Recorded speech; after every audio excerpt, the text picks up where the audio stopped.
Berita kekalahan Jepang pada tanggal 15 Agustus 1945, Kaisar Hirohito memerintahkan penghentian permusuhan terhadap sekutu. Setelah sebelumnya, yaitu pada tanggal 14 Agustus 1945, sekutu menjatuhkan bom atom di kota Hiroshima dan Nagasaki. Berita tentang gencatan senjata yang dilakukan oleh Jepang ini disiarkan di radio Jepang dari Tokyo. Kembali bersama saya. Berita hari ini datang dari Jepang yang memutuskan untuk gencatan senjata setelah kekalahannya dari Amerika. Wah, aku harus memberitahukan berita ini pada golongan muda. Para pemuda, Apakah kalian sudah mendengar berita kekalahan Jepang? Belum, Bung. Benarkah itu? Apa yang terjadi dengan Jepang? Dari yang kudengar, itu telah menjatuhkan bom di kota Hiroshima dan Nagasaki. Oleh sebab itulah Jepang melakukan gencatan senjata. Kalau begitu, berarti kita harus segera memproklamirkan kemerdekaan. Benar itu. Jepang sudah tak ada wewenang lagi di negeri kita. Kita harus manfaatkan momen ini.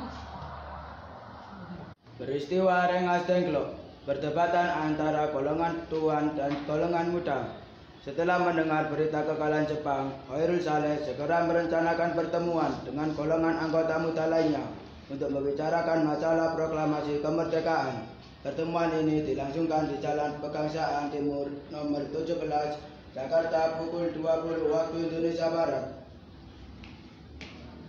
Teman-teman sekalian, sudahkah kalian mendengar berita tentang kekalahan Jepang? Belum kawan, dari mana kau tahu tentang itu? Barusan, saya dan Sukarni berkumpul dengan Syahrir. Ia mendengar siaran radio Jepang yang mengumumkan berita tentang gencatan senjata itu.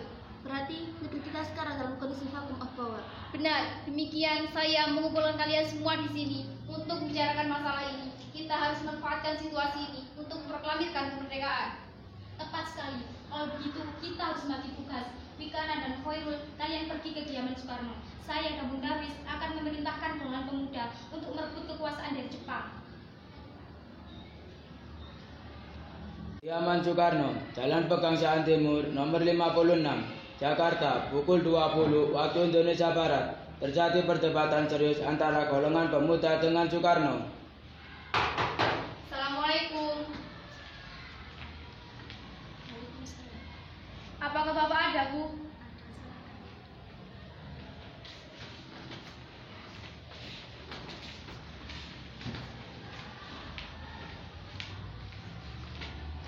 Ada apa ini? Kita harus melakukan sekarang, Bung. Ini batang leherku. Seret aku ke baju itu sekarang. Potong leherku malam ini juga. Tahu-tahu sambungnya sekali. Tenang. Tapi ini saat yang tepat, Bu. Jepang sudah kalah oleh sekutu dan tak ada lagi kekuasaan di negeri ini. Mengapa harus menunggu? Rakyat sudah banyak menderita karena penjajahan ini. Jepang adalah masa yang silam. Belum lagi kita harus menghadapi Belanda yang tak kembali berkuasa di negeri ini. Jika saudara tidak setuju dengan apa yang saya katakan dan menganggap diri saudara telah sanggup menambah kekuatan sendiri, lalu mengapa datang pada Soekarno dan memintanya untuk memproklamasikan kemerdekaan? Apakah kita akan menunggu janji Jepang untuk memerdekakan bangsa ini? Kita bisa, Bung. Kita harus bangkit dan memproklamirkan kemerdekaan sendiri. Mengapa harus menunggu janji manis itu? Jepang sendiri bahkan telah kalah dalam perang sucinya. Kekuatan segelintir ini tak akan mampu mengalahkan armada perang di Jepang. Coba kau perlihatkan padaku, mana bukti kekuatan yang diperhitungkan itu? Apa tindakanmu untuk menyelamatkan wanita dan anak-anak jika terjadi pertumpahan darah? Coba bayangkan bagaimana kita berdiri tegak di atas kekuatan kita sendiri. Tapi semakin cepat kita memproklamasikan kemerdekaan ini, semakin cepat kita mengakhiri penderitaan rakyat yang sudah ditanggung selama ini. Inilah yang ditunggu-tunggu bangsa kita, Bung. Baiklah, tapi berikan kami waktu untuk berunding sebentar.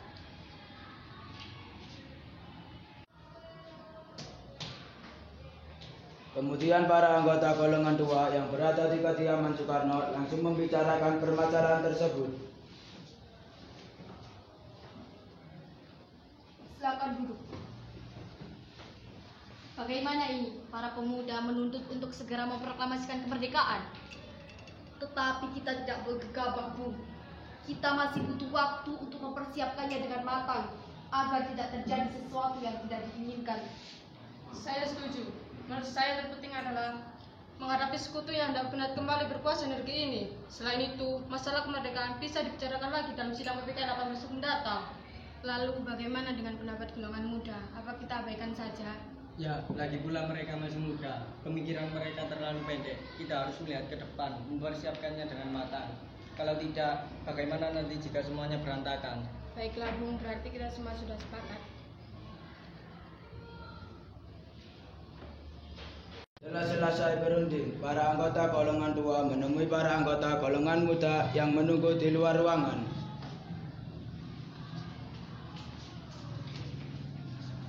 Setelah kami berunding tadi, kami memutuskan untuk tidak tergesa-gesa mengenai hal proklamasi kemerdekaan.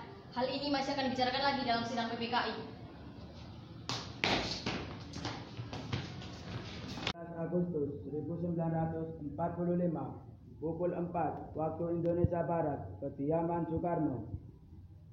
Assalamualaikum. Waalaikumsalam. Ada apa saudara datang pagi ini? Kami ingin bertemu dengan Bung Karno. Selamat.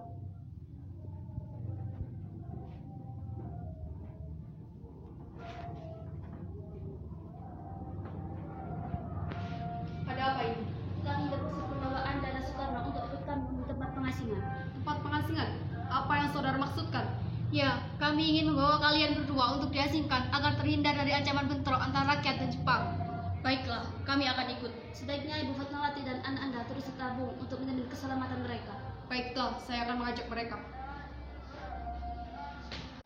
Hilangnya Soekarno dan Muhammad Hatta secara misterius pagi itu menimbulkan kepanikan di kalangan para pemimpin di Jakarta. Peristiwa ini baru diketahui oleh Mr. Ahmad Subarjo pukul 8 pagi. Apakah saudara tahu keberadaan Soekarno dan Hatta? Katakanlah kepadaku di mana mereka sekarang, maka aku akan menjamin keselamatan mereka saat sampai di Jakarta, dan aku akan menjamin kemerdekaan untuk kalian semua pada kesukaan harinya. Akankah Anda bersumpah untuk itu? Kau bisa percaya pada aku, nak? Baiklah, kami akan menunjukkan tempatnya. Jangan stempel. Hei nak, tolong antarkan kami ke Rengas Dengklok. Baiklah, mari saya antar. Mr. Subarjo naik ke mobil beserta Wikana dan Sudiro, kemudian berangkat menuju ke Rengas Dengklok. Perundingan dengan Soekarno di Rengas Dengklok. Nah, sekarang jelaskan, mengapa saudara sekalian membawa kami ke sini? Maafkan kelancangan kami, Bu. Ini demi keselamatan Anda. Kami ingin bicarakan masalah proklamasi kembali. Bukankah tempo hari sudah kami katakan kepada kalian, masalah kemerdekaan masih akan dibicarakan lagi dalam sidang PPKI? Memang benar adanya, tetapi kami semua berpendapat, mengapa harus menunggu dimerdekakan oleh Jepang? Mengapa harus menunggu hasil sidang PPKI kalau kita bisa bergerak dengan kekuatan sendiri? PPKI itu lembaga bentukan Jepang, Bung. Kita ingin memproklamasikan kemerdekaan tanpa campur tangan dari Jepang. Pendapat itu benar, namun kita masih terlalu dini untuk memproklamasikan kemerdekaan. Kita belum siap dan masih butuh bantuan Jepang untuk merdeka. Bagaimana bila perkataan Jepang tentang kemerdekaan bangsa kita hanya janji manis belaka? Apa yang akan Anda lakukan? Apakah akan selamanya kita menunggu janji itu, Bung? Kita harus memproklamasikan Indonesia sekarang juga demi rakyat yang sudah bertahun-tahun terbelenggu di tanah air mereka sendiri. Mereka berhak bebas dan sekaranglah saatnya. Tenang saudara sekalian, mari kita bicarakan dengan kepala dingin. Tidak perlu ada ketegangan, oke? Sedangko Singgi membawa Soekarno dan Muhammad Hatta menjauh dari perdebatan itu. Kemudian mereka berunding. Mari Bung Karno dan Bung Hatta ikut saya.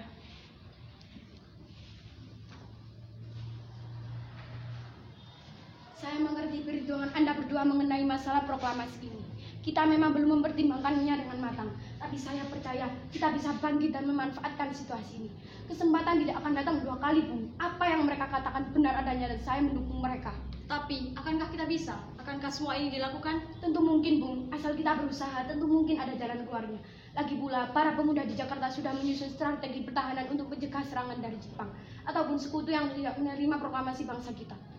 Baiklah, kalau begitu saya setuju. Kita akan memproklamasikan kemerdekaan tanpa ada campur tangan Jepang. Pada pukul 17.30 waktu Indonesia Barat, rombongan dari Jakarta tiba di Rengas Dengklok untuk menjemput Soekarno dan Muhammad Hatta. Syukurlah kalian semua baik-baik saja. Jadi, bagaimana keputusannya? Kami setuju, kemerdekaan akan dilaksanakan tanpa campur tangan Jepang. Lalu, kapan kita melakukannya? Bagaimana jika besok pasukan pembarat Jakarta sudah siap? Jika mungkin, ya kita akan melaksanakannya esok hari. Selesai perundingan di Rengas Dengklok, semua anggota golongan tua maupun muda kembali ke Jakarta untuk membahas lanjutan rencana proklamasi kemerdekaan. tanggal 17 Agustus 1945. Tanggal 16 Agustus 1945 pukul 23 waktu Indonesia Barat, rombongan tiba di Jakarta. Lalu, bagaimana cara kita membicarakan naskah proklamasi untuk mendeklarasikan kemerdekaan kita? Kita butuh tempat untuk bahasnya, Bu. Tapi hari sudah malam dan pihak Jepang tak akan mungkin mengizinkan kita untuk melakukan kegiatan sekarang. Apalagi jika mereka tahu bahwa kita hendak bicarakan rencana proklamasi. Saya punya ide.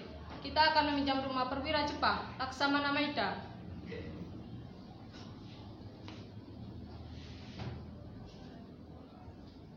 Kemudian berangkat ke rumah Laksamana Maeda di Jalan Imam Bonjol nomor 1.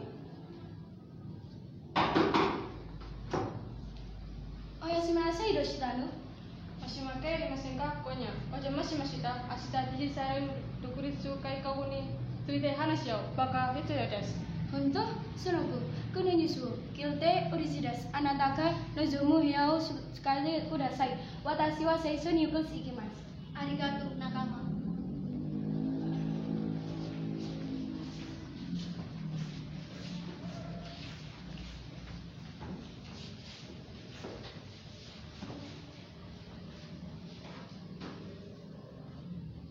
Perumusan teks proklamasi dilakukan di rumah makan Maeda. 3 eksponen pemuda yaitu Soekarni, Sudiro, dan Bentia menyaksikan Soekarno, Muhammad Hatta, dan Mr. Ahmad Suparjo membahas perumusan naskah proklamasi. Acara perumusan naskah proklamasi berjalan lancar. Tidak ditemukan kesulitan untuk menemukan rumusan yang tepat. Sebagai hasil pembicara mereka bertiga, diperolehlah rumusan yang ditulis tangan oleh Soekarno. Pada tanggal 17 Agustus 1945 pukul 4 waktu Indonesia Barat, dibacakanlah rumusan naskah proklamasi untuk yang pertama kalinya di depan para hadirin yang berada di rumah Maeda yang langsung disetujui. Namun kemudian timbullah persoalan tentang siapa yang akan menandatangani naskah proklamasi. Menurut saya, sebaiknya naskah ini jangan ditandatangani oleh anggota PPKI. Memang kenapa? Lantas, siapa yang akan mendatanganinya? PPKI kan bakal menentukan Jepang, Bu. Kita sudah sepakat tadi untuk melaksanakan proklamasi tanpa campur tangan dari Jepang. Kau benar, Nak. Bagaimana, Ibu? Adakah dari kalian yang mempunyai pendapat agar masalah ini cepat selesai? Bagaimana jika teks ini ditandatangani oleh hadirin yang datang saat ini, seperti Amerika yang mendatangani teks deklarasinya? Jangan, kita tidak boleh meniru. Kita harus berbeda dari bangsa lain. Lalu bagaimana, Bung Karno? Karena ini semua berkat jasa-jasa Indonesia, berarti atas nama bangsa Indonesia.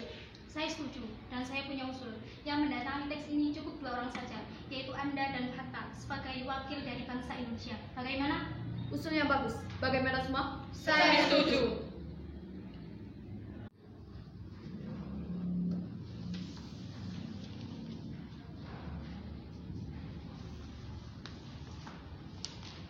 Tolong kau ketik teks proklamasi ini. Jaga dengan baik-baik. Baik, Bu.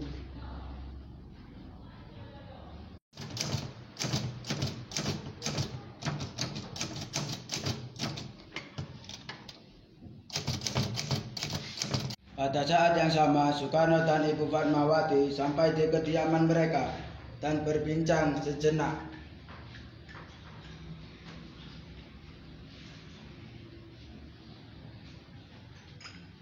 Bagaimana, Pak? Proklamasi besok akan berlangsung. Alhamdulillah, semua berjalan dengan lancar, Bu. Terima kasih. Ibu telah menemani saya di saat waktu yang cukup menguras pikiran ini. Iya. Terima kasih Gusti Allah telah memberikan jalan kepada bangsa kita untuk memproklamasikan kemerdekaan. Oh iya, Pak. Bagaimana proklamasi besok akan berlangsung? Kita akan melaksanakan proklamasi dengan upacara bendera merah putih besok hari dengan diiringi lagu Indonesia Raya karya Bung Supratman. Bukankah kita mempunyai bendera lantas bagaimana? Oh iya, Bapak sampai lupa. Kalau begitu, Ibu saja yang menjahitkannya. Tidak memakai. Ibu akan punya kain merah dan putih. Apa tidak apa-apa? Tentu saja, buatlah bendera yang sederhana mungkin.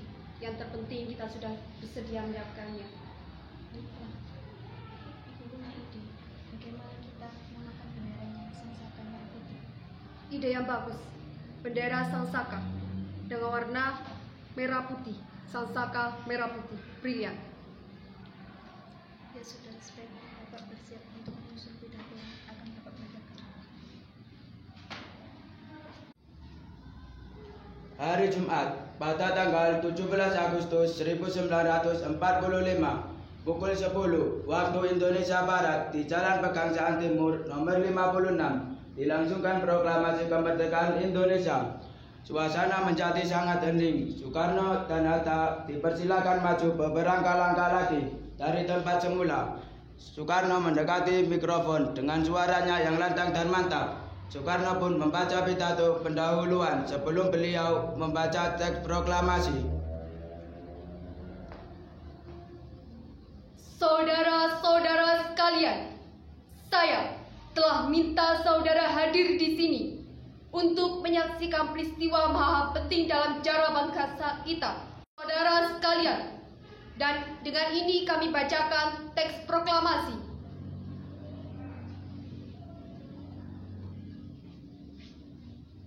Proklamasi. Kami, bangsa Indonesia, dengan ini menyatakan kemerdekaan bangsa Indonesia.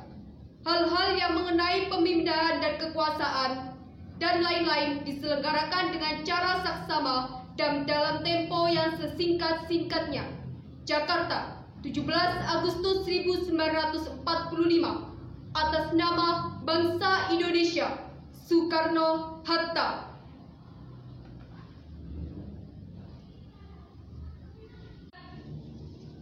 Maju.